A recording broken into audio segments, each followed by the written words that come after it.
Good morning, Church at Estrella. Stay standing for one moment. I need you guys to grab your cell phones.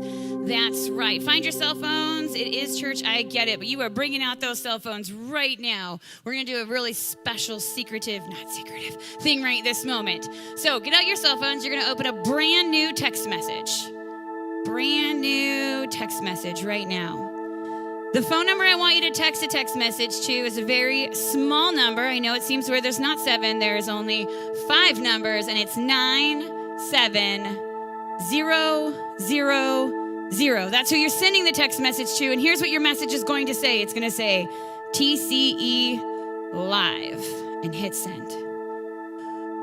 That 97,000 has plugged you into prayer requests, reminders that we have church, and anything you've got going on that week. You are plugged in and networked just by doing that. If you're a first-time guest and you just did that, we're going to send you a free Starbucks later in this week, so make sure you do that very secret code, and we're going to continue on with some God-honoring worship.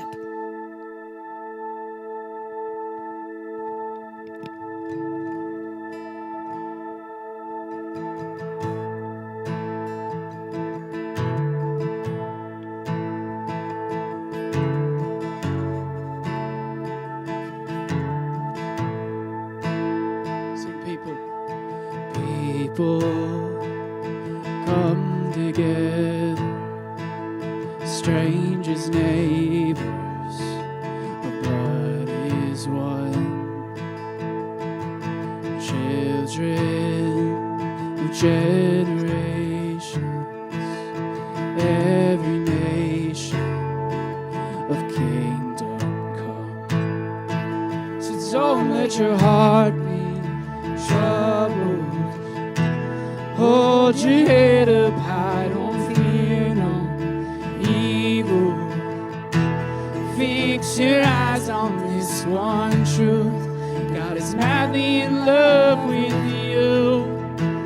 Take courage, hold on, be strong. Remember where our help comes from.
Children, lead hands, pure hearts.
me. And all my days I lived in your hands. From the moment that I wake up until I lay my head, I will sing of the goodness of God. So my life you have been faithful. All my life you have been so good. With every breath that I have made, I will sing of the goodness of God. Of your voice, you have led me through the fire, the darkest night, and here like no other. Yeah, I've known you as a father, I've known you as a friend. I have lived in the goodness of God. All my life you have been faithful. All my life you have been so good. With every breath that I have made, I will sing the goodness of God. Your goodness is running after me. Your goodness is running after me. My life laid down, I surrender now. I give you everything. Your goodness is running after me.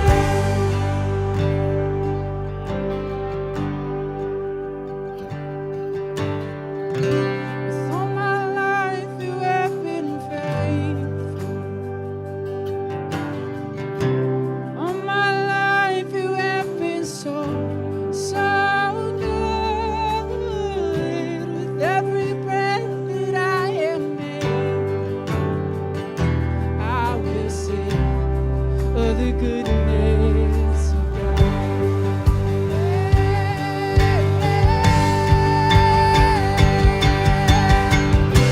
With all my life you have been faithful. All my life you have been so good. Every breath that I have made, I will sing of the goodness of God. Yeah, I will sing of the goodness of God.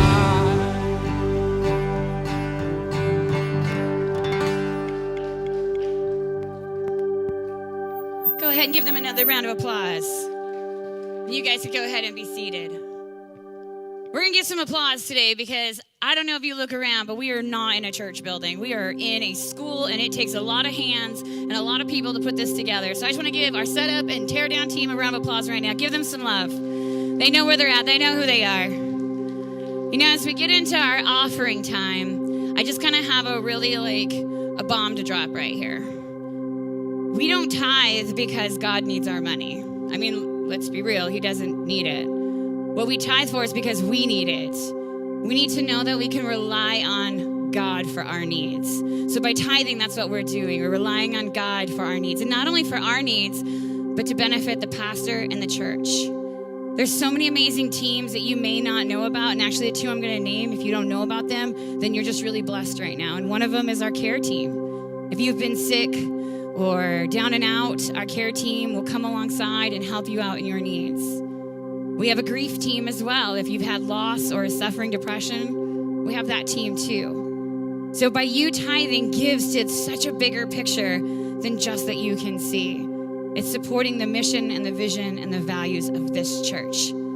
It's knowing that you are giving and trusting that God will give back to you. There's many ways to give today. The easiest behind you is a blue box.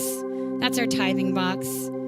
Have a couple dollars in your wallet today. I'm going to say this is going to hurt. Instead of getting a Starbucks today, put your $5 in there. That one hurts, right? Like, oh, I really wanted that pumpkin spice. We finally got it back at Starbucks beer. It's been a week, right? Who else knows? Who else knows it's been a week? All right, I got a couple. That's right. It's been a week with no pumpkin spice. But instead of getting that pumpkin spice, we got that blue box. We also have an app called the Church Center app. If you download it, not only will you be connected with our church in so many more ways than giving, but there is a giving button at the bottom. And you just put any denomination you want. That secret code I gave you today, 97,000, follow the prompts and put a dollar amount in there. So support your church. Support all the hands that help build it. Support the hands that wash your seats. And support way past that into loving on Australia right now. If this is your first time, please don't give. This is our gift to you. We want you to enjoy the service. We want you to just be loved on and felt loved on. You're actually going to even get an email that asks how you would like to donate to a few different charities that we give to, and you get to pick one in your name. We want to give for you if this is your first time. Let's pray over today's offering. God, thank you so much. Thank you for being so big that we know that when we pour into you, when we trust you, when we give you all of ourselves, including our finances, that we know that you will take care of us. We know by giving to you gives to everybody else. And we are just happy to be together and pray over your word today and have a beautiful Sunday. In your name, amen.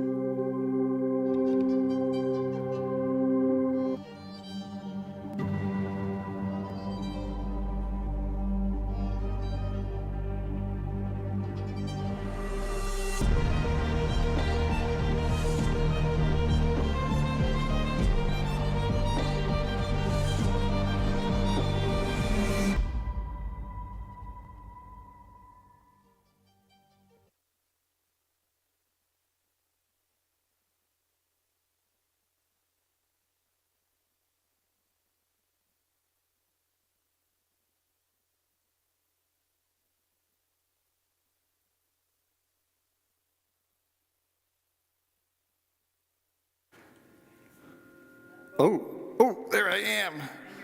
Whoo, and a lot of noise. He's going to bring me down. He's got it over there.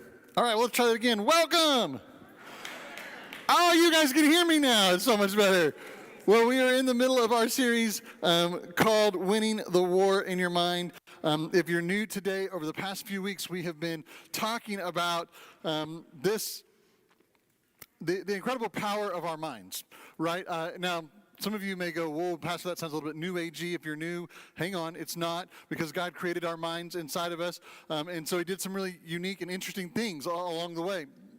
One of the things that we have talked about, and we've sort of simplified this reality, but we said, listen, there's a thing that's called a neural pathway inside of your brain. It's what's formed every time you think a thought. So you think a thought that goes from this point to this point, and in your brain, a small connection begins to form. And the more times you think that thought, the stronger that connection becomes, the easier it is to make that thought inside of your brain. And so the interesting thing is that Paul sort of talks about this. Now, the guy Paul, we've been using Paul in this series. If you haven't been here, Paul wrote most of the New Testament. He wrote between 12 and maybe as many as 13 or 14 letters to the churches that we have encapsulated in the New Testament. And so Paul is this guy. And Paul's interesting because we get to sort of see Paul's whole life unfold inside of Scripture between these letters. In fact, actually in the book of Acts, which is the only book of history in the New Testament, we see that Paul was there early on, and he was persecuting Christians, and then we watch this incredible encounter with Jesus that transforms everything for him. I'm still a little bit hot here. I sound poppy. Let's see if that helps a little bit. Is that better? I may have just had it too close to my mouth. I may be spitting a lot today. That may be what it is. Sometimes it happens. Listen, you guys all think that the reason that you're so far back, it's really because this is the splash zone between here and there, all right? Yeah, I know. Some of you have just nicknamed me Shamu. It's just happened. Maybe that'll be my costume for Halloween. I don't know. It'll be funny now. Anyways, so Paul's a thought warrior, right? And Paul, in Romans, he said, the things that I want to do, I don't do those. And then he said, but there are things that I don't want to do, and I do them, right? And I don't know about you, but like, that's me. Like I can go through and I can just look back at my week. This just last week and I can go, oh man, I had this moment with my kids and they were having an argument between the two of them. It happens. Well, they both think that they're in charge in the house. One's 5, one's 12. I'm pretty sure that's like the awfulest ages of both sides of that whole thing, right? Because, yeah, amen, right? Because one wants to be as grown up as the other one, and the other one thinks that she's as grown up as her mom. And so here it was, they're having this fight between the two of them, and I came blazing in the middle of it because I was like, I'm done, I've had it, and flew off the handle, and I was like, that is not what I want to do with them. I'm getting on to them about doing the same thing that I'm doing to them right now.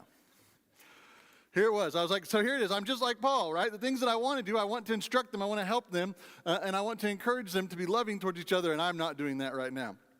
And so here it was. That was what Paul was saying. And then this same idea of neural pathways, right, that we're talking about, we're using all this pop psychology stuff and all of these modern science techniques. Paul, back in same book of Romans, right, Romans 12, he says, don't be conformed to the patterns. In fact, actually, you could substitute this idea. You could substitute, don't be conformed, don't have your mind formed to the same pathways of the world. Paul understood way back then. He's like, listen, there are two things that are going to form your brain.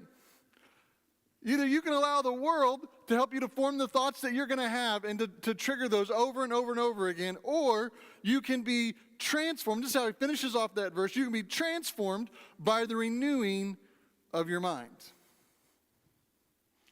Now, if you were here last week, you probably don't remember because you weren't here last week. But if you were here last week, we looked at the book of Philippians chapter 4. It's the end of this book, and it's written by that same guy, Paul, that we're talking about, the guy that we've labeled as a thought warrior. And Paul is writing this letter to the church at Philippi. And he's in jail at this moment. He's under house arrest. He's got a guard that's right next to him 24 hours a day. They're there on 8-hour shifts. And he's waiting to go see a Roman judge. He's awaiting his own Roman execution. Last week, as we were in chapter 4, we saw the final thing that Paul said to the church at Philippi, right? He told them, this is what we learned last week, to fix their minds. To fix their minds. And last week, if you were here, we talked about there's two different things that he could have meant, and both of them are applicable inside of this mind as far as the English language is concerned. And the first one is the idea that our minds are broken. I don't know about you, but I'm pretty sure that my mind is broken. All right? And I think as older I get, the more broken it becomes. Any amens out there? Yeah, there you go. But it's not only that we're supposed to fix our broken minds, but the other way that we talked about it is that fix means to like attach, like we fix a picture on the wall. We nail it in. We put it into something that's solid so that it won't move, that it won't go anywhere. And the reason is that I don't know about you, my mind, we've talked about this. I think you guys have kind of caught on to this. I'm self-diagnosed ADHD-OS, right? And if you don't know what the OS is, it just means oh shiny, because I don't even make it to the end of the ADD. But here it is. He says, listen, you need to fix your mind because our minds so easily drift. And usually when our minds begin to drift, they don't drift to the positive things. They drift to all of the negative things. I think some of you guys know that this week there was a major hurricane out in Florida, and certainly thankful for all of the things that some of you had family members that were there, and man, I am so grateful that those stories that I've had back from our immediate church and related have been positive. I know that not all of those situations have been. There's been a tremendous amount of life lost inside of that event, millions and potentially even maybe billions of dollars worth of damage along the coastline. It'll take them a while to build back. Now, I don't know, side note, ADD, right? Side note on this for just a second. I know we just talked about our offering.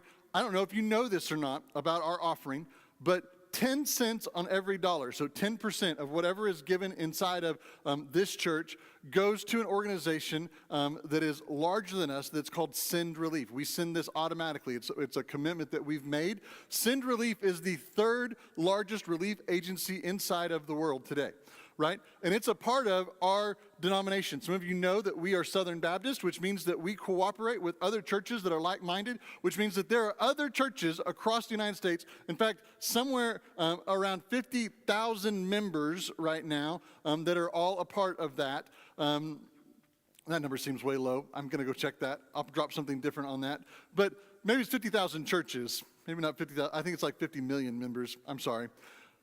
A lot. All right, we'll just go with a lot. But those churches have all committed to the same thing that we've committed to of pooling our resources together in order to see a greater impact with the gospel. Now, what that means is that we're always prepared to be able to resource this relief agency to go into whatever the most current disaster is. And this Send Relief is the name of that organization. And they were actually on the ground even before the hurricane hit.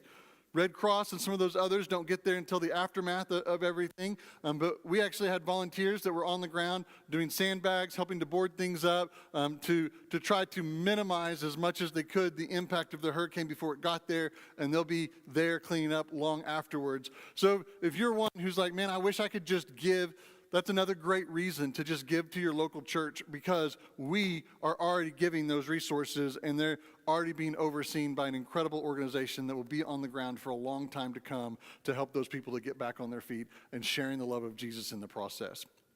Okay, back on. But this week as I was reading things about the hurricane, I came across this idea, and I saw some pictures about ships that were there in the harbors and that had just been decimated, right? They'd been destroyed because they'd been thrown into like buildings and the concrete moorings that were there. And I was like, how in the world does a ship survive one of these sort of storms? Like, what are they supposed to do? Like, this is tremendous about what's coming on all of this. And here's what they're supposed to do. They're not supposed to stay at the dock. Staying at the dock is actually the worst thing they could possibly do, because if they stay at the dock, the likelihood is that they will come untethered from the dock, because the dock will break. The boat will slam into the dock. It will slam into the concrete pourings that are there, and it will destroy both the concrete pourings. It'll destroy the boat. It's worse for them to stay docked. And so what they're supposed to do in a storm like this is they're supposed to go just a little bit out into slightly deeper waters. And they're supposed to drop the anchor down into something very, very solid. And they're supposed to drop it very specifically from the front bow of the boat. And the reason is that the boat, the reason it is tapered in the front the way that it is because that's how they're supposed to take one of those big giant waves that comes at it. It's designed to do it that way. And if they take it from the side, it very, very possibly could turn them over and capsize them. But by putting the weight off of the front, even when it's being driven by the storm, it gets driven in such a way that it's able to take the storm and to take the waves that come at it. And to be honest, the anchor, sometimes it might slip a little bit because it's not deep enough and it's not onto something solid enough in order for it to catch. But if a storm is coming, the best situation for a ship is to get out to slightly deeper waters and to anchor itself so that it can handle the storm. It's like, wow. That's like a whole sermon in itself right there.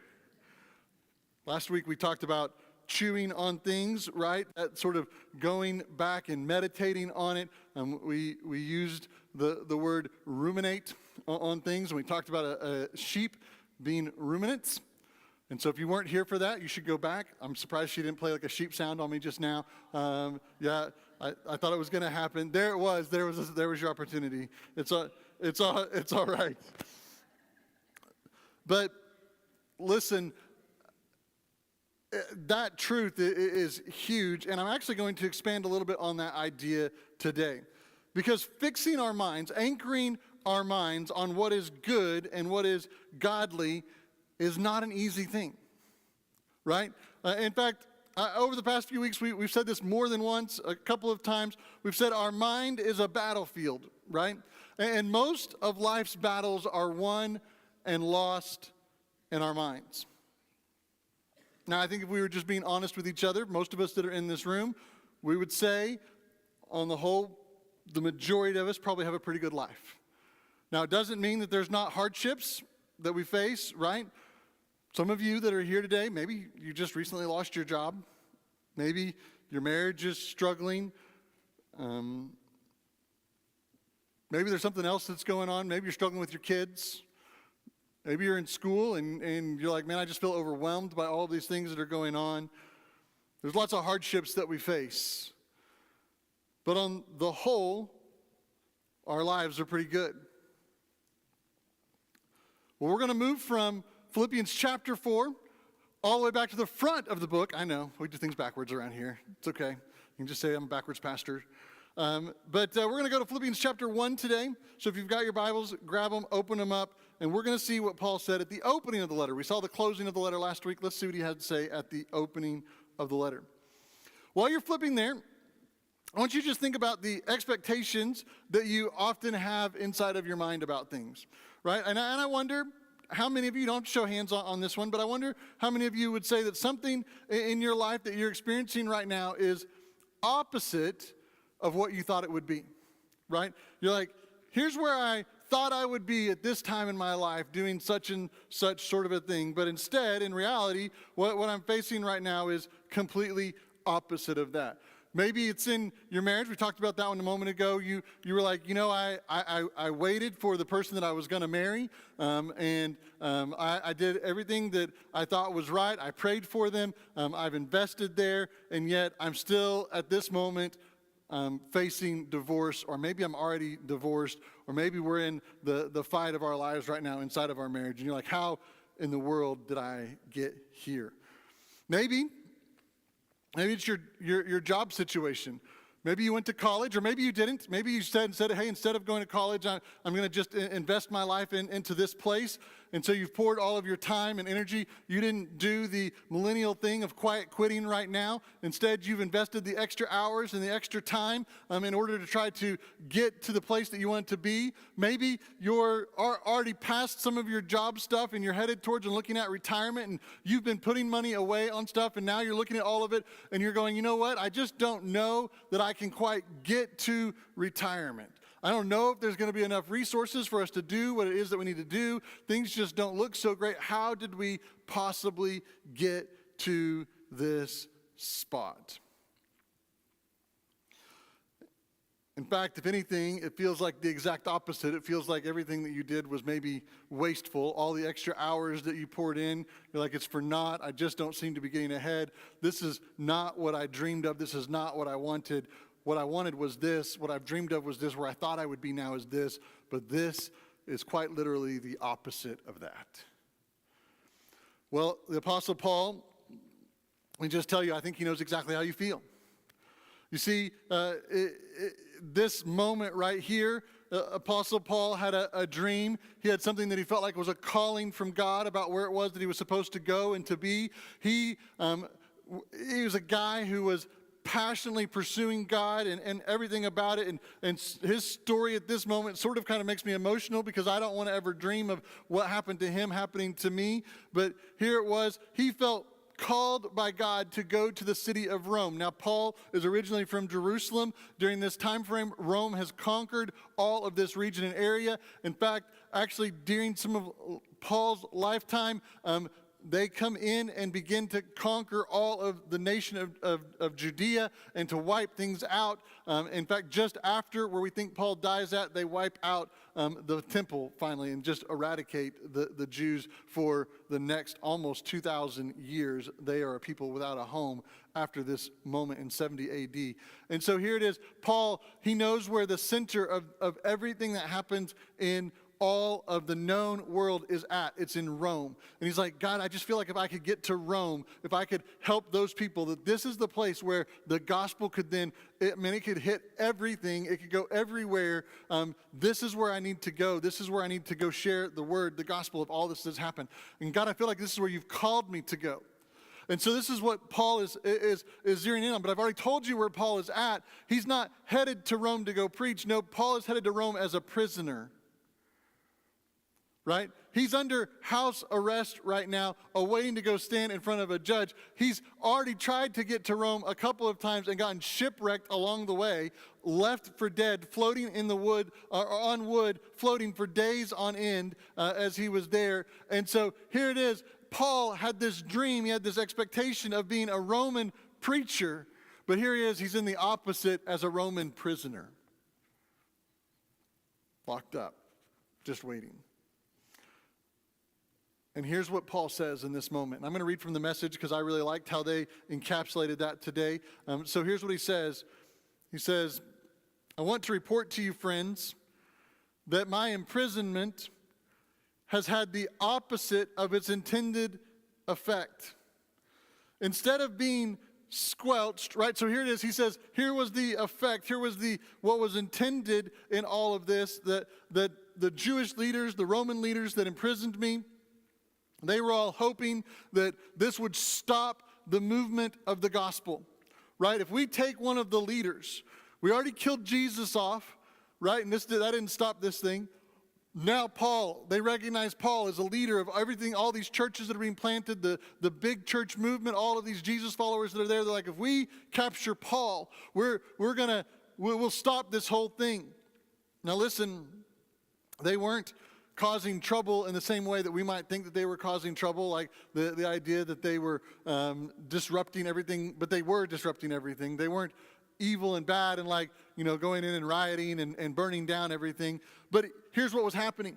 In fact, one city kicked Paul out because Paul so radically transformed the city with the gospel. He shared what it was, the good news about Jesus with so many people, and they turned away from their idol worship. That the silver guild, right, the silversmith guild, they were the ones who made idols to Artemis and all of these different gods and goddesses that they worshiped in the city, right? So he walks in, so many people change that they now get rid of their silver idols that they had in the house, and they were just giving them away, right? So the livelihood for all of these silver makers that would do all of this stuff was just going down the drains because there was just this influx of all of these idols that were just being given away.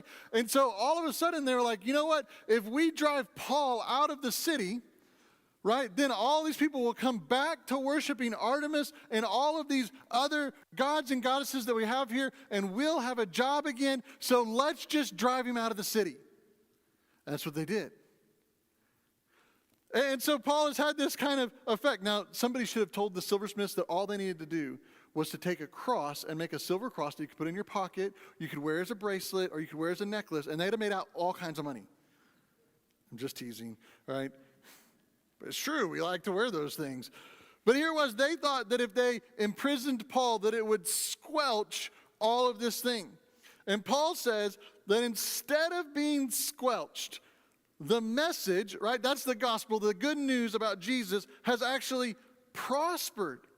All the soldiers here and everyone else too, they found out that I'm in jail because of this Messiah. In other words, they have heard some reports about Jesus filtering through, and I'm in jail, and they found out that I'm in jail because of Jesus and because I preach about Jesus, because I know Jesus. And so here's what's happened. This piqued their curiosity. And now those people have learned all about him, about Jesus. And not only that, but most of the followers of Jesus here have become far more sure of themselves in the faith than ever, speaking out fearlessly about God and about the Messiah. So here it is. Here's Paul. He's telling this group, right? He opens up the chapter and he says, here's how encouraging you guys have been to me. And he says, I just want to send some encouragement back to you. And you guys have probably heard some reports about what's going on here. And so I want to give you a report back. And I want to give you a report that's going to strengthen you and that's going to remind you to pray for me, just as I've been reminded to pray for you in all of this. And so he tells them about his situation. Now, there are lots of different ways that Paul could have viewed this situation. Paul could have framed it all on the negative side, right? And let's just pretend for a second, right, that Paul could have framed it this way. If Philippians chapters 1, verses 12 through 13 was in what we'll call the NWV version, that stands for the New Winers Version, right? It might have said something like this. Now, I want you to know, brothers and sisters, that what has happened to me really stinks.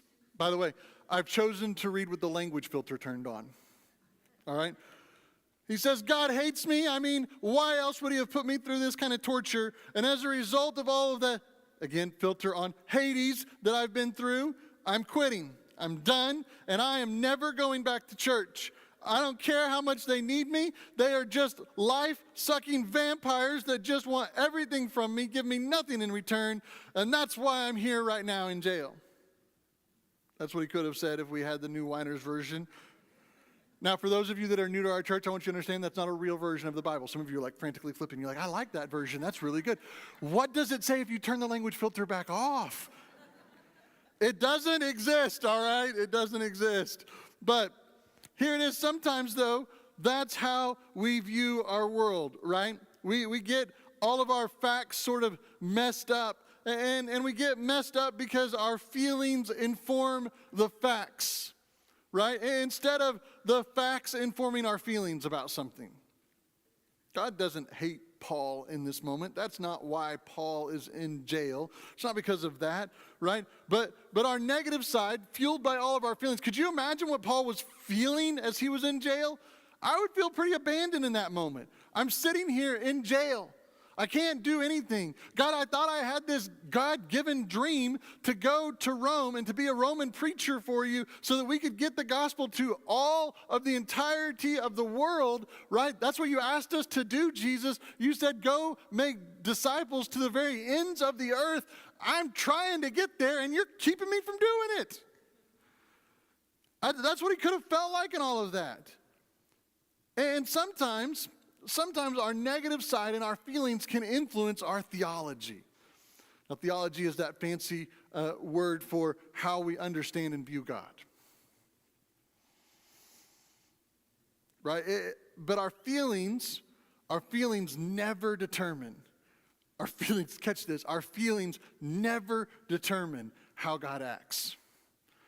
It didn't determine how he acted in the past.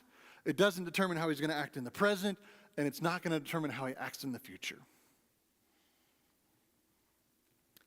So Paul's theology right here was not based on his feelings. It was based on something totally different.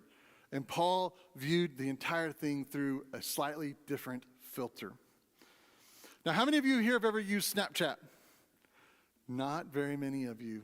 In fact, one over on the side over here. Oh, two. All right, two. Yeah, that's okay because I have never used it either. But let me just tell you a little bit about my understanding about Snapchat and about the massive allure of it. First of all, there is this idea that you can take a picture and 15 seconds later, that picture will disappear. By the way, newsflash for anybody who thinks that that's what really happens, that's wrong. Once you take a picture and send it out on the internet, it's there for eternity. All right? Just to understand that we're all there together.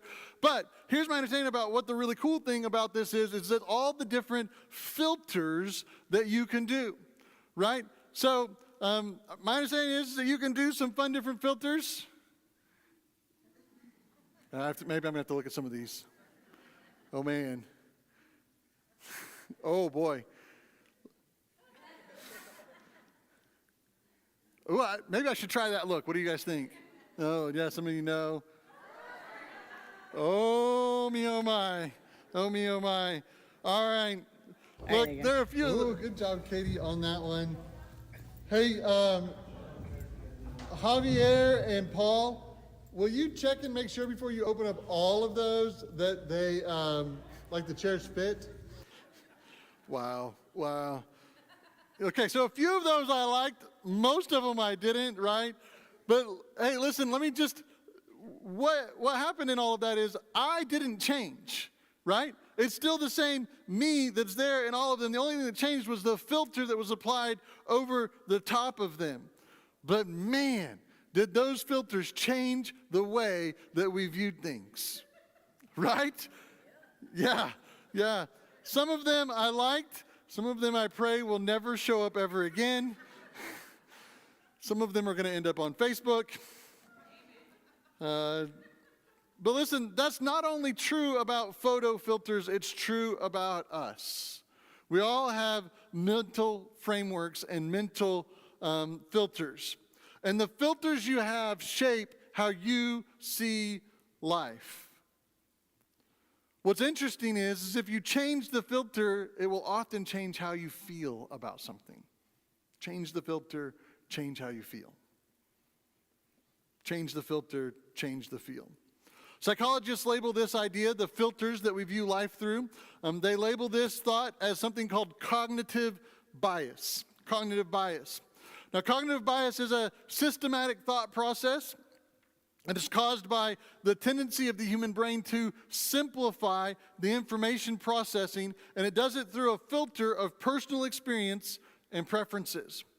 The filtering process is a coping mechanism that enables the brain to prioritize and process large amounts of information very quickly. Now get this, this was incredible. Orzen wrote this. He said, cognitive bias is often a result of your brain's attempt to simplify the information processing. We already said that. But then he went one step further and he said, we receive roughly 11 million bits of information, not per day, per second. Holy cow. But we can only process about 40 bits of information per second. I feel like I should slow down as I speak right now. 11 million, but we can only process 40 of that.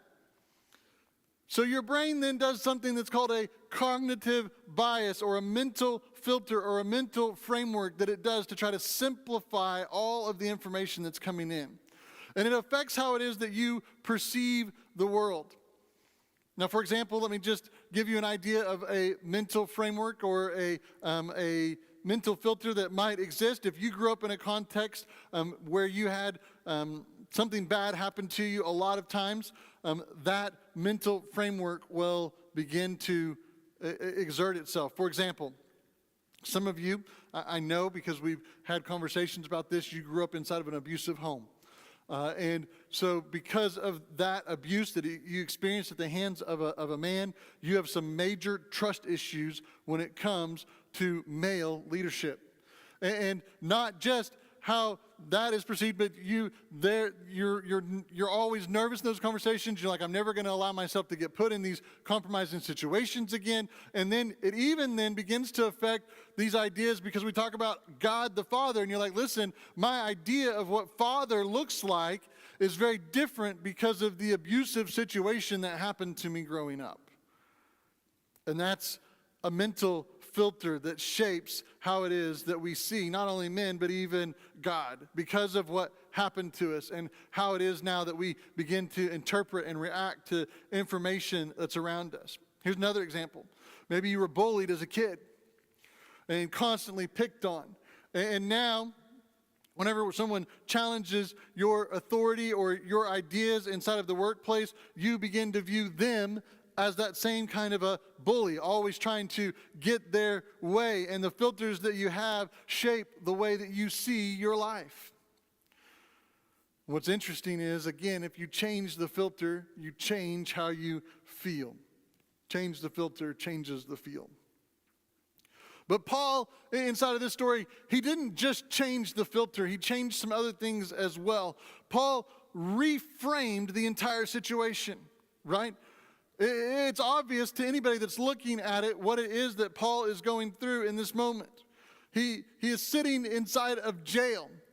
And so everybody has this expectation, this framework of how it is that they view the imprisonment that he's in. It can't be a good thing. He can't be doing good in all of this.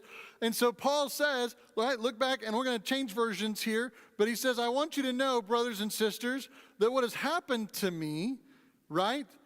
In other words, he says, the framework that you're using, I want to just readjust that for a second.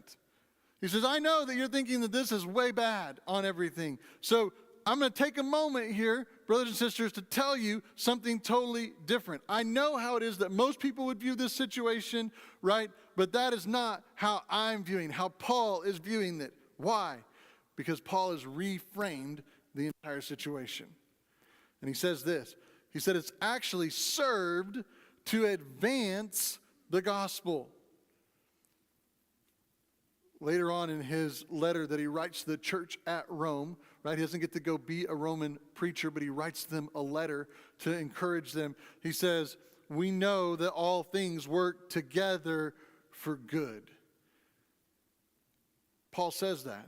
He says, I know it might not look good right now. I'm sitting in prison. I've got this guard who's shackled to me at all hours. I can't even go into the bathroom in private. They're so nervous about everything that's going on. But here it is. He says that I'm going to find the good. And listen, the good is always what God is doing. The good is always what God is doing. So Paul says, God is at work around me.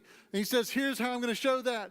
He says, listen, it's actually served to advance the gospel, and as a result of everything that's going on right now, it's become clear to those in this palace guard, right? To those that are there. Guess what? It may look like I'm in bad shape right now. You may think that that's it, but I'm going to reframe this for everybody. I'm going to show you something that God is doing. I'm going to show you the good that's going on right here, right? He says, what's happening? He says, I'm locked up day and night with a guard. They're there on 8-hour shifts with me, right? Every 8 hours, I get a new guard. Do you know who the prisoner is here in that moment? He says, not me. He says, they have to listen to me talk for 8 hours. Do you know who I'm going to talk about for 8 hours? I'm going to talk about Jesus for 8 hours. And guess what? They can't go anywhere. There's only one prisoner in this moment. I'm still getting to preach, baby. He's so excited about this. And so he's like, all right, I get to do this. Here's all of this. I get like 8 hours of sermon preaching to this guy, and I'm going to tell him about how good Jesus is. And so then in verse 14, he says, and because of my chains, right, because I'm shackled up to these guys, most of the brothers and most of the sisters have become even more confident in following the Lord. Holy cow. He says, you know what? It may look bad. It may look bad that I'm in chains, that I'm doing this, but God has put me in this situation, in this moment, to be able to proclaim the gospel, and not only so that I can help these Roman soldiers to be able to follow him, but he says, I'm able to encourage everybody that's here that was already a Jesus follower. There's new Jesus followers that are in the midst of all of this. He said, it's changing everybody's lives that are all around me on this stuff. God is up to something incredible. They're now going to be more bold because of the gospel. They're like, listen, these chains don't mean anything. He said, that's what I'm teaching them. He said, it's not the facts, right? Both these two groups had the same facts, right? The group that wanted to know about how it was that Paul was doing, they had the same facts. They're like, Paul, you're in jail. How are you doing? He says, I'm in jail. Let me tell you how I'm doing. He said, this has been great. Let me give you a couple other examples of reframing from the Bible. The first one comes from the book of Exodus. It's one of my favorite stories, although it's not in one of my favorite books. The book of Numbers, if you've been here for very long, you know it's not one of my favorite books of the Bible. It's all about numbers, by the way. If you want to know what the book of Numbers is about, it's about numbers. So this tribe has this many numbers, this tribe has this many numbers, and it gets real boring real quick. But there's some great stories that are in the book of the Numbers, and this is one of them. The Israelites, if you don't know the background, the Israelites in Numbers chapter 13 and 14 are out in the desert. They've come to the promised land. They're about to be able to go into the promised land, sort of. They think they think that they're ready to go in. What we're about to find out is that they're not ready to go in, and they're going to spend 38 more years in the desert. Whew, that'd be a rough one. But here it was. They're at that moment of being able to go in. And so Moses says, here's what I want to do. We can't all just go in and go take a peek at all this thing, but I want like a sneak peek of what we're about to walk into. So he picks 12 guys, 12 tribes, 12 guys, all makes sense, right? And sends them in and says, here, I want you guys to go scout this thing out, bring back a report to all the people about the promised land that God is sending us into. So he sends them out, 12 spies, to go get a report on the land. And here's what happens. They come back.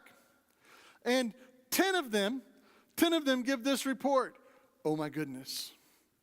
Said, the cities are huge, massive walls, huge fortifications, and the land is filled with giants. In fact, at one point it says, we're like grasshoppers. They would just eat us for breakfast. I'm like, who would eat grasshoppers for breakfast? Right? But this is the report these guys bring back. They're like, there's no way we're not going to be able to go into the land and take this thing. Those guys, like, we don't have enough army to be able to take out what's there. 10 guys come back with that, right?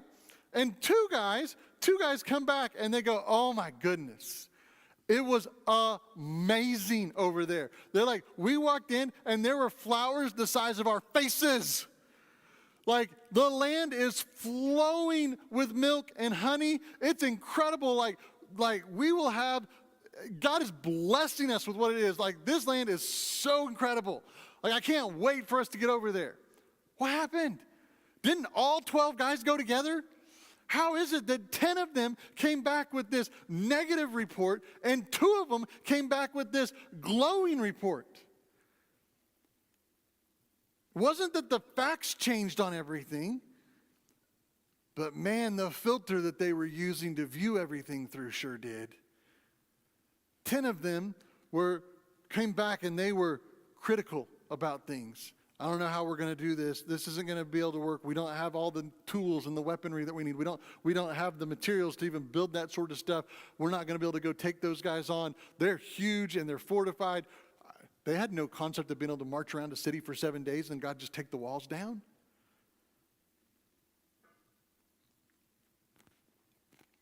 Ten of them came back. 10 out of 12 came back negative. Probably represents most of our world, doesn't it? Hopefully not our church. 10 out of 12 went out and they were critical and down, had a negative opinion about these things, about it's too dangerous, we can't do this. 2 of them came back and said, no, we can with God on our side. It wasn't the facts that was different, it was the filter, it was the way that they framed everything. Nehemiah, he's almost 700 years after this moment. Another story in the Old Testament. The Israelites are again in the process of coming out of captivity. Listen, they did it a bunch of times. They were around for a long time. They would discontinue following God, and there was a pattern A, B, C, D. They would abandon God. He would throw them into bondage. They would cry out, and he would deliver them. It's a pattern of the Old Testament over and over and over again, A, B, C, D. And so here it was. We're in Nehemiah, and they're in that moment of they've cried out, and deliverance is coming, and God is sending in Nehemiah. Nehemiah is a cupbearer to the king. So he's right next to the king who has all of the conquered Israelites underneath his jurisdiction of stuff. He's there, and Nehemiah comes to him and says, hey, king, I'd like to ask a favor of you. Now, that's nervous thing number one. You don't really do that. You don't ask favors of the king. When you ask favors of the king says, you know what, I have a favor for you. How about you not have your head anymore? That's a great favor I'll do for you. Right? These were the sorts of things. But Nehemiah, because God had laid it on his heart, he says, all right, I'm going to approach the king. And he says, king, my people, the walls are torn down. I would like to go rebuild the walls. That's a pretty big ask, right? Like, hey, I know that you are in control of these people, but I'd like to give them defenses so they could stand up against you at some point in time. Yeah, what king in their right mind is going to say, yeah? King says, okay. Nehemiah says, all right, I'm going to go a little bit further. I want you to pay for it, king. And the king says, sure, I'll give you a document signed that you can go get all the materials that you need. You can go into my forest, chop down all the wood, and you can go do this thing. And Nehemiah, in chapter 2, verse 8, he says this. He says, the king granted me all of these things. Why? Because the good hand of my God was upon me. Nehemiah framed the entire story through the filter of God's goodness.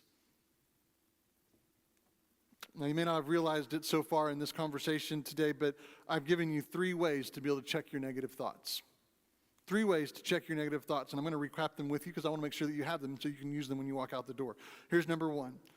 Check that your facts aren't whack. Thank you. Whoever's like, that's clever. I got some oh-mans from a different area, but right, check that your facts aren't whack. The first thing that can lead us into negative thinking is whack facts, right? Try saying that 3 times fast. You might even call whack facts lies. I've heard it said this, facts are our friends and feelings are our enemies. Oh, wait, frenemies. Why is a frenemy worse than an enemy? Because you think they're your friend. Facts are our friends, and feelings are the frenemy. Sometimes we're afraid of the facts, and instead we choose to believe what it is that we feel about something. But those things, when we begin to feel something, if we compare it to the real story, lots of times don't make any sense. And sometimes we need to slow down and go back and look at the facts. Here's the second thing. Check that your filter isn't off kilter. Surely you can remember these when we walk out of here today, right? Thank you. I worked hard on these, right? Don't have whack facts. Check that your filter isn't off kilter. If you've checked your facts but something still seems whack, right? It's time to go check your filters. I don't mean like in your cars. Listen, a filter though, it can also be a lens on a camera. And I didn't know a whole lot about lenses until 2020. I learned real quick as we moved to doing a whole bunch of video stuff for our church and to be able to produce out some live. We don't actually live stream, by the way. Those of you that are watching right now, we're so glad that you're watching. It's probably about 5:45 p.m. right now, but we're still glad that you're here with us. We rebroadcast this at 5 o'clock on Sunday nights. But what I learned is that filters do a lot. They change how it is that an image is perceived on things, and they really help you to focus in on something. As I was preparing this week, I read a article about Disney. Some of you know that I'm a closet Disney fanatic. Some of you are like, not closet. All right, I may be a little bit more closet these days because I don't know that I agree with everything that they've been doing here recently, but I've been a Disney fan for a long time, and I love Pixar movies. I think what they've done with that animation inside of that and the computer stuff is absolutely fascinating. And this article was about Toy Story 4 and some of the things that they did inside of Toy Story 4, and something that most of us probably didn't even notice, but it has a major impact on the film, was a filter that they used. In fact, 2 different filters that they used on 2 different characters. Every time the character Bo Peep shows up, they used a brand new anamorphic filter. Don't ask me what that means. I just know the word, right? But they use this new filter, and it creates a very sharp image of her, and it's cutting edge, and it helped to represent the idea that she was changed. And then they used an older filter, right, which is an oval-shaped filter on Woody. And so Woody was very nice and smooth, and so he had sort of this constant, and this is the same one that they've been using on him for years on everything. And so there's every time that you see these 2 characters, they would apply this filter to them. In fact, there's even some scenes where they had to specially engineer how it was that they did these filters applied, because the 2 characters were almost side by side, and so they had to do a split filter with them in order to create both of those effects on the 2 different characters. And they were communicating something through those filters and giving you sort of a feeling, right? Change the filter, change the feeling, right? To give you this sort of feeling about what it was that was going on. And it was this idea that Woody was sort of constant, and he was there, and he kind of has always been the same, and he's the same lovable, adorable kind of a guy that he's always been. And then here was Bo Peep, who was challenging, and she was changing through all of these new things that were going on inside of her life. And so those 2 things were in juxtaposition against each other. Now, in the movie, if they had applied the wrong filter to one of those 2 characters, it would show up instantaneously to us. Because we would have gone, whoa, something feels, we wouldn't know that it was a filter that was changed. We'd go, something just feels off inside of this moment. That filter would just be off kilter. It wouldn't match with everything it was that has been going on. And sometimes it's true in our lives that we apply the wrong filter when we look at something, right? And it prevents us from seeing what God is doing. We haven't applied God's word over the top of what's going through our lives and the situation that we're in on that. And instead, our focus, instead of coming from God's word, begins to come from the world around us. And our filter gets off kilter. So if you've checked that your facts aren't whack, and if you know that your filter isn't off kilter, here's the 3rd thing. You need to check that your frame isn't lame. Thank you. It's just the facts, right? And if your filter affects how you see something and it can cause a negative, you can be in the same situation, and it all depends on how it is that you frame something. How you frame something can determine how you see it. I know right now many of you have got a battle going on. Some of you, that battle has leaked out and it's beyond your mind. It's spilled into other areas of your life. Some of you, it's still just raging inside of your mind. Your life, like many of us, has complications. Why? Because we all face stuff. We all face stuff. Every single one of us here, there hasn't been a day that we have faced that hasn't had some stuff in that day. Maybe it's stuff in your family. Maybe it's stuff with your kids. Maybe it's stuff with your neighbors. Maybe it's stuff with the people you work with. We all face stuff. Bad doctor report stuff, bad behavior stuff, fighting with your spouse stuff, financial problems stuff, fear stuff, bad news on the news stuff, all of it stuff. And so often, so much of our life is generally pretty decent, but it's often that smallest part, that other stuff, that ends up taking us out of God's perfect will. So here's what I want to do. I want to give you a tool. I want to give you a tool that's called reframing. What is reframing? And what does it mean to reframe a situation or to reframe a relationship in your life? Well, reframing is this. It's creating a different way of looking at a situation or a relationship by changing its meaning. Let me give you an example of how we can sometimes frame our day, right? Get home at the end of the day. Honey, how was your day? Well, here's what happened. I got up late. Because I got up late, I missed breakfast. And then I grabbed a coffee and I spilled that on my favorite shirt. And then I had a stain on my shirt as I walked into this big meeting that we were going to have that I was already late for.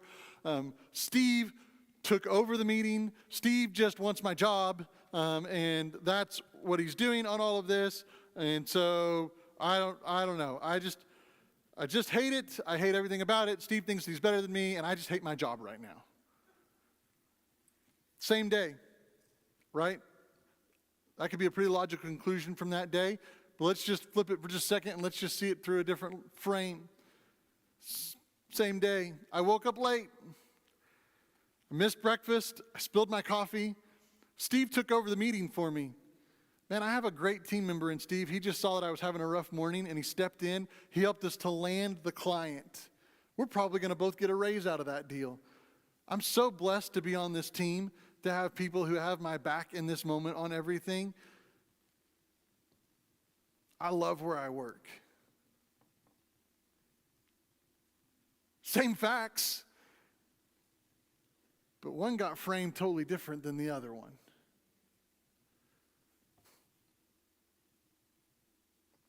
I'm afraid that there are so many people that they frame their days, and they frame them even to the point of saying, God, I don't like where this is going, God, and I don't know I like you either.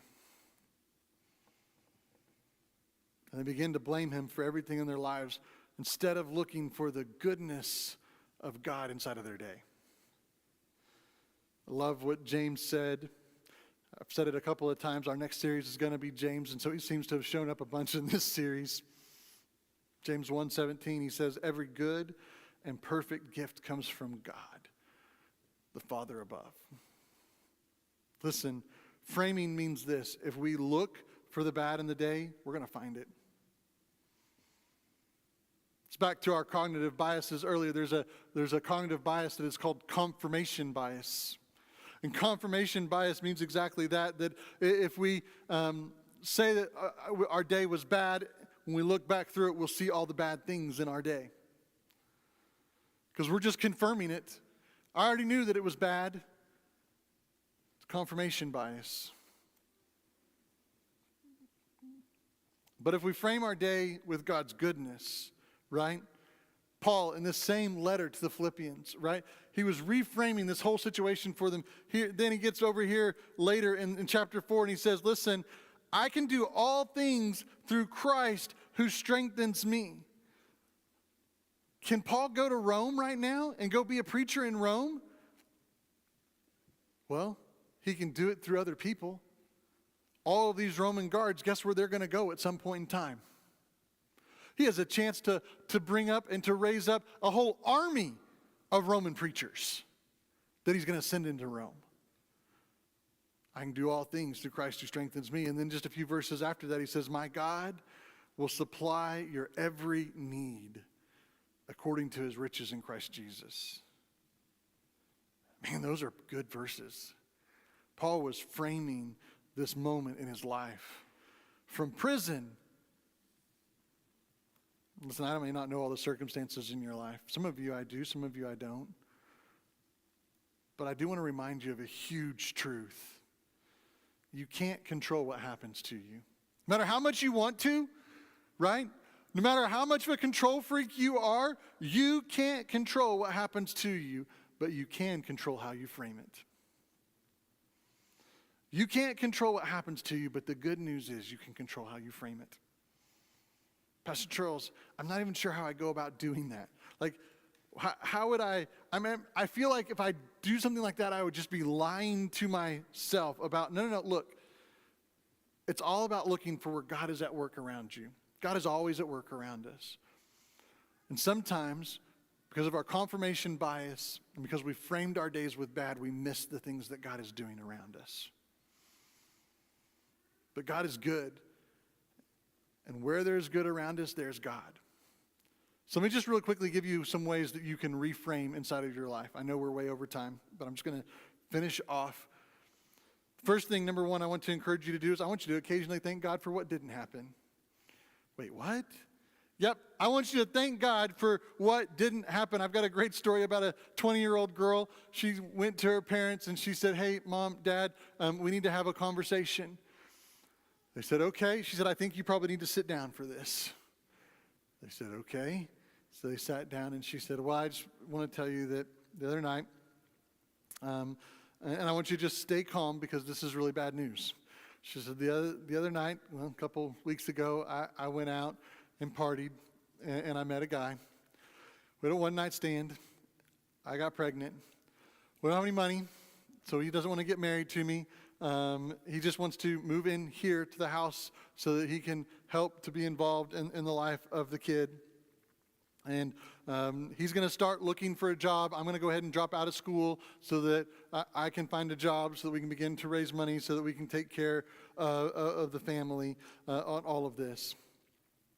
But we can't afford to get married right now, so I just wanted you to know what was going on. And then she stopped. And like you could cut the tension in the air between her and her parents as they were looking at everything. She let it just hang for a minute. And she said, actually, none of that's true. I just wanted you to know what you could be thankful for when I tell you that I got a D on my last test. Sometimes we need to thank God for what it is that didn't happen, right? I'm telling you.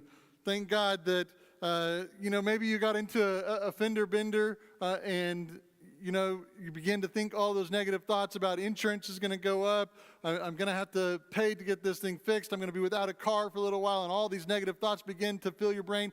But instead, reframe it for a second and say, God, you know what? I'm so glad that nobody was hurt and injured in this moment. I'm so glad that we have the ability to be able to get things fixed so that I can continue to work. I'm so glad that we have, begin to thank God for all of these other things on this. Here's the second thing. Not only thank God for what it is that didn't happen, but the second thing is that we can practice what we call pre-framing.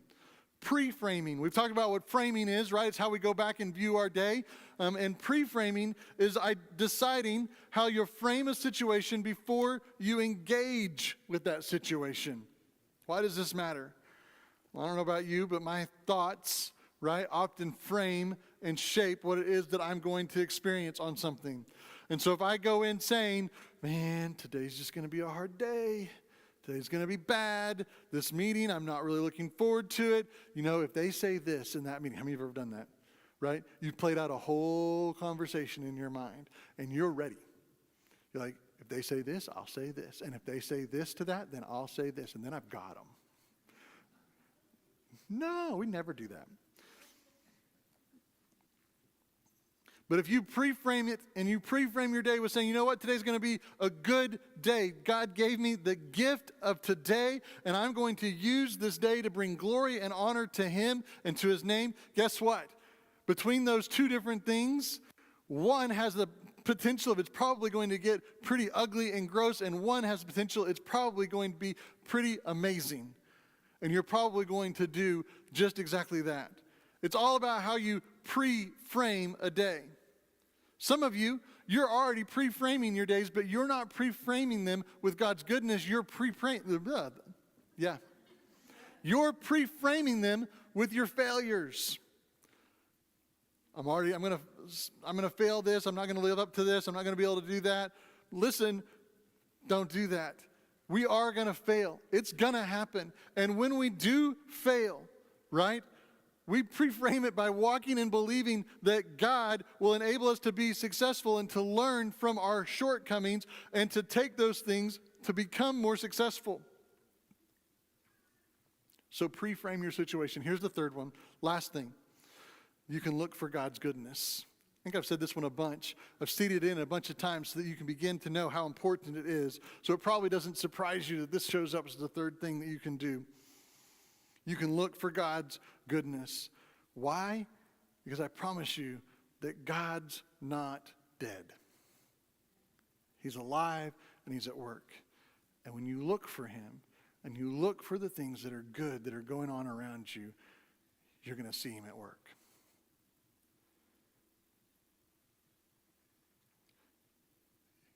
You want to see your faith grow? Change what you're looking for. You can either choose to be like the vulture, right? Which when he's circling around, what is he looking for? He's looking for dead things. He's looking for things that are disgusting and rotting, and he finds them. Or you can be like the hummingbird. And the hummingbird is looking for sweet things, looking for beautiful flowers to be able to get nectar out of. And he finds it. So as you're framing your day, are you like a vulture who's just looking for all the dead things? Or are you like the hummingbird who's just looking for all the good? A good therapist, right? This is a tool that they'll use all the time called reframing the situation. And they'll ask you to go look at a situation and say, listen, let's reframe this. Let's put a different meaning and attach a different meaning into this about everything. That's what cognitive reframing is. And they said, you get to decide what an event is and what the meaning of an event is in the course of your life. I'm going to take it one step further. I'm going to say, instead of you and I deciding, you know what would be amazing is if we reframed our days and said, God, would you help me to understand what these situations are that are happening in my life? Help me to frame them correctly on all that. Jesus, will you help me to understand and to determine the meaning of these things that are going on right now? And let Jesus reframe it for you. Let's pray. God, I thank you. What a powerful, powerful word. And how amazing to watch this moment where Paul had a different filter on. God, he was looking for your goodness and where it was that you were at work around him. And then, God, that determined the frame about what was happening inside of his life. And he reframed it for those that are around him. He gave them the meaning and the understanding about the glory that was coming to your name because of the fact that he was in chains. And God, it's why he could say, listen, that I'm not in chains because of myself, but I'm here all for the glory of God. In fact, God, later on, I know that he writes that for him to live is for Christ to gain, but if he was to die, God, that was okay too, because he was reframing and understood that he was living his life out for Jesus, and no matter what the circumstances were, the goodness that existed there. So good.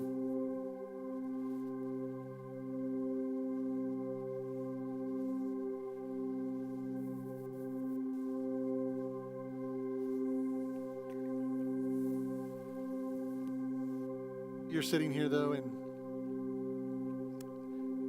you've not ever started a relationship with God. And so you can't reframe something with God's goodness because you don't have that relationship with him. You can't go to Jesus and say, help me understand these sort of things that are happening in my life, to begin to reframe them, to understand how it is that, like Jeremiah 29:11 says, that you have plans for me, plans to prosper me, not to harm me. You don't have a Romans 8:28 that says that all things work together for good for those who are called according to God's goodness because you've not been called into the family. Listen, you don't have to walk away from here thinking that you're not called to be in a relationship with Jesus. In fact, you can totally change that right now in this moment. Be at the back of the room. And if you're like, you know what, I don't have a relationship with Jesus, but I think he's calling me into one. Some of you are sitting there going, I don't know what that means, Pastor. Well, sometimes we're sitting there and there's this moment inside of our hearts and we're having this conversation inside and we're like, do I need this? Do I not need that? And something inside of you is going, yes, I need that. And you're like, no, I don't need that. And you have this like pit in your stomach sort of going and you're like, I don't really know what I'm doing right now. That's the Holy Spirit who's working on your heart. And he's saying, he's calling to you. It's the word that we use about that. If that's you and you're sitting there right now and that's the war that's going on inside of you, the war that's in your mind, let me just tell you the best way to win that war is to come back and say yes to Jesus. And I'd love nothing more than to help you do that. Father, I just give you all of the glory and the honor. Just thank you for this day. In your name, amen.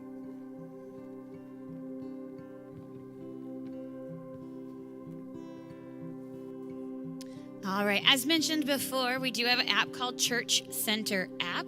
I know some of you guys have always been, some of them have been like, oh, I don't know what that is. But the events that we have going on, that's the best place to find everything we've got going on. And next week is jammed packed full of events. If there was ever a week that there wasn't more events than any other week, and we try and top it, I think it's a thing that we're like, okay, we had 10 events, let's have 50 this week. No, I'm just kidding, it's not that many, but it feels like it. But anyways, it's on the Church Center app. If you're like, hey, I just don't like downloading apps, on our website actually has an events tab as well, if you didn't know. So Estrella.church. I'm having a really high-pitched sound. Or it's just a dog whistle. I'm not sure. Either one, I'm hearing it. Or on our website, as well as on Facebook. But on the Church Center app, next week is going to be a crazy week. So starting with Sunday, we are not meeting here. Do not come to Estrella next week. Do not come to church. Just kidding. Come to church, but we're going to do it as a party in the park. And the park is the grass area to the left of the Estrella Foothills High School. If you've ever pulled into the high school or even driven by, there's a huge grass lot. That is ours. We have rented it. Bring your easy ups, bring your chairs, and it's a luau themed. So if you have a luau shirt or a grass skirt, I can hear you talking, Charles. If you want to join me, just kidding. So bring your grass skirt, have some fun. We're going to have a Hawaiian food truck there, which they've already sent me their menu. I'll be putting that on Facebook this week. We'll have Snow Cone Tiki Hut there, as well as we'll be playing The Guys Normally Disappear and play disc golf. And we'll have a volleyball. We have football, soccer, pretty much every sport you can think of, as well as music and just hanging out and doing fellowship and getting to know your community. So that is at 10:30, so it starts at the same exact time as church, so you don't get out of church. We're just meeting outside to have some fun and have a good time. This is a great time, and there's cards on your chairs to invite your neighbors and invite your friends. Just hand them that card, invite them to come to party in the park. It is the greatest way for non-church people as well to meet what we look like, because we're pretty awesome in this room. I know most of you, and the ones I don't, I know you're just as awesome. Also that week, so that's Sunday. So continuing on, Thursday and Friday, we actually have a missions team coming down, and we're going to have a volleyball 2-day skills camp. And we have pulled some amazing Estrella coaches that coach right here in Estrella to come and do that camp. So we're definitely looking for some volunteers who want to help, as well as sign your kid up. If your kid is never touched a volleyball or they're amazing, this camp will work for them. It's just gonna be fast skills and fun. We're gonna be putting by grade and ages, and we're just gonna have a lot of fun. We're gonna have matching shirts, and they're also going to have mini breakout sessions where we're gonna be tying it into the Word of God as well. So lean in on this moment. This is our teens. This is your future and my future, and it's not just volleyball. We're gonna be pouring into them as well. So that's an amazing event we have going on. That Friday night, if you're not tired from volleyball, come on down. We're doing a family movie right here in West Star in that promenade area in the middle. We'll be doing our giant blow up the TV screen, and we're gonna have a movie, so you're gonna bring your chairs and snacks and bring your family, bring a blanket, and we'll have the missions team here, and we're just gonna hang out, have a good time, watch a movie, and be awesome. And then that next Sunday, we're heading into all kinds of more stuff, but I'm not gonna keep going. I'm gonna give you that week, so that's tons to do. Party in the park, 2 days of volleyball, and then a movie night. So make sure you come and do those amazing, fun things. We do have other events coming. We have Candy Palooza coming. One of my favorite events. We need volunteers for Candy Palooza. The sign up is on Church Center as well. So if you want to run a game or anything along those lines, come and hang out. So with that, I will stop and give you guys back to some God-honoring worship. If you guys want to stand and sing along, if you've got to go ahead and just take this time for you to sneak out or sing along, whatever your heart desires. But have a great rest of your Sunday. Thanks. Go ahead and stand for some God-honoring worship.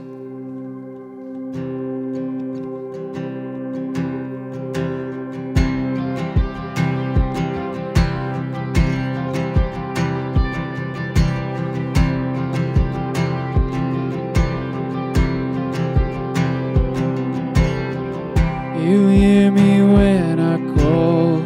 You are my morning song. Through darkness fills the night. It cannot hide the light.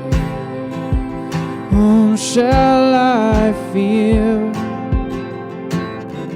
You crush an enemy underneath my feet. You are my sword and shield. Through darkness troubles steal. Whom shall I fear? I know who goes before me. I know who stands behind. The God of angel armies is always by my side. The one who reigns forever. He is a friend of mine. The God of angel armies is always by my side.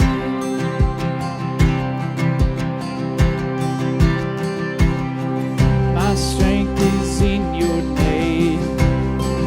You alone can save. You deliver me. Yours is the victory.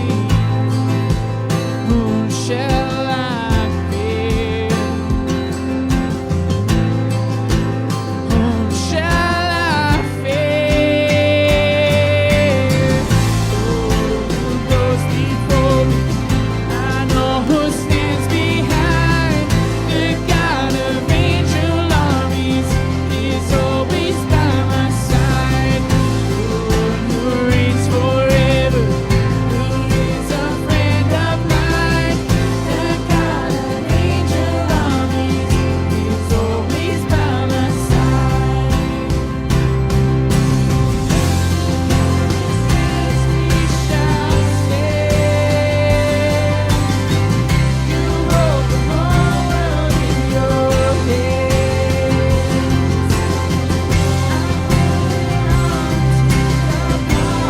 Promises. You are faithful. You are faithful. Nothing formed against me shall stand. You hold the world in your hands.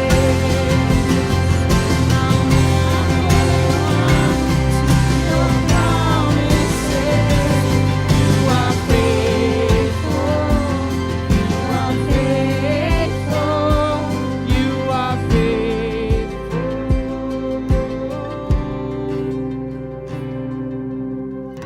I know who goes before me. I know who stands behind. The God of angel armies is always by my side. The one who reigns forever. He is a friend of mine. The God of angel armies is always by my side. I know who goes before me. I know who stands behind. The God of angel armies is always by my side. The one who reigns forever. He is a friend of mine. The God of angel armies is always by my side. The God of angel armies is always by my side.